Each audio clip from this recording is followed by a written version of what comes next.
Jadi begini, suatu ketika saya diundang pergi ceramah di Tanah Bumbu. Bupatinya yang undang ke waktu itu, khutbah Jumat. Selesai saya khutbah Jumat, selesai berdoa, tiba-tiba ada orang datang. Nah pegang pahaku, menangis sih. Dan Ustaz, doakan kak. Kenapa ki? Nah bilang ini Ustaz bangku kakudong. 4 tahun mak merantau dari Sulawesi, tapi 2 bulan terakhir ini habis. Sebelum Covid ini, bangkrut saya Ustaz. Coba dibilang bangkrut saja tidak masalah, tapi banyak utangku. Nah kejar-kejar mah ini orang di kampung ini mau nak potong, mau kak pulang kampung malu 4 tahun merantau pulang bawa utang. Tinggal kak, nah kejar-kejar ke orang, tolong saya kak kodong, doakan saya, kasih saya amalan. Saya bilang baik pak, sebelum saya doakan ki, sini ki dulu saya tanya ki, jujur ki jawab ini ya, jujur. Iya Ustaz. 1, saya tanya ki, jawab ki jujur. Bagaimana sholat tak selama ini? Dia bilang, itu Ustaz, kajuma jiku pergi. Itu poin paling terlambat kak datang, paling cepat pulang. Orang khotbah saya tidur. Saya bilang, 1 di dalam hati, 1 di salana. 2, saya tanya lagi, bagaimana penghormatanmu kepada orang tuamu selama ini? Dia bilang, selama saya merantau Ustaz 4 tahun tidak pernah kak pulang kampung. Dalam hatiku itu 2 Pertanyaan ketiga, jawab dengan jujur. Bagaimana penghormatanmu kepada istrimu selama ini? Dia bilang, Ustaz, lebih kusuka istrinya orang daripada istriku. Jantung mah kuribu anak-anak karusang orang tua ini. Sudah 4-3 Yang keempat, saya tanya lagi, bagaimana urusan zakatmu selama ini selama kau jadi pengusaha? Lebih banyak ke panti pijat daripada panti asuhan. Sudah diam. Saya bilang sudah jangan banyak pertanyaan, nah baru masalah memang ini. Saya bilang kalau mau ki sukses, ini saja kita amalkan. InsyaAllah. 1, perbaiki sholat tak. 2, ada rezeki tak pulang kampung ki, pergi ki cari orang tua tak, cium kakinya minta maaf. 3, pergi ki ke istri tak, minta maaf, cium pipinya, minta maaf kok. Tapi gengsi kak Ustaz, saya sudah kalau gengsi kau pelihara itu gengsimu.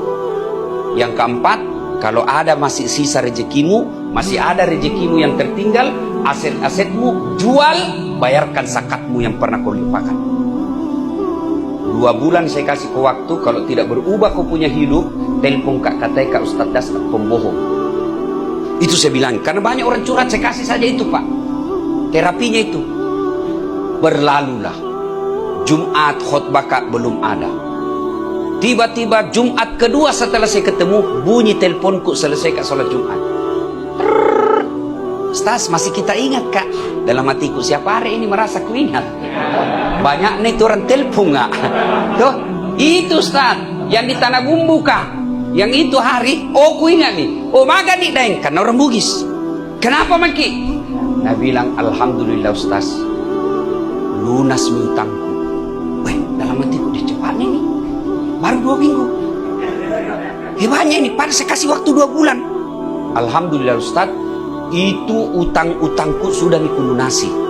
Dan itu mobil-mobilku itu yang begini, yang mau tarik orang, apa namanya itu?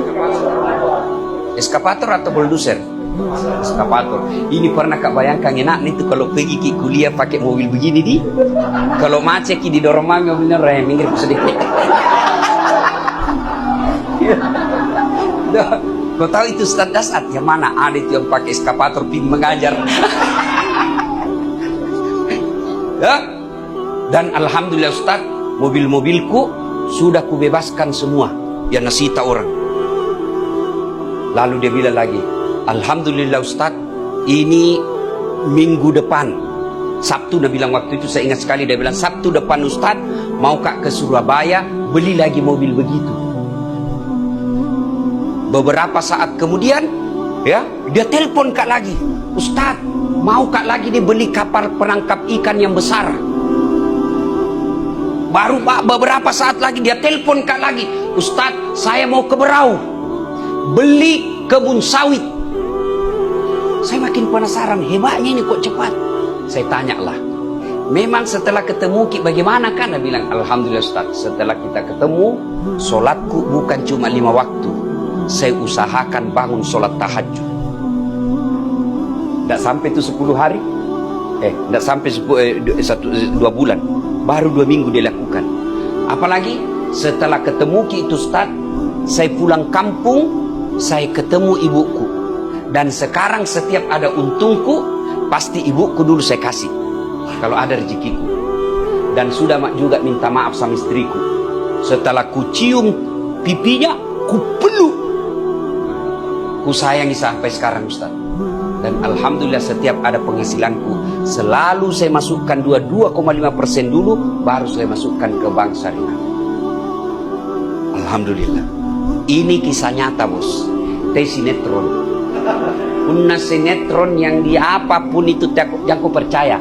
Pelen di rekayasa itu. Apa itu yang nonton orang sampai tengah malam? Mana bapak-bapak nak tahu percaya.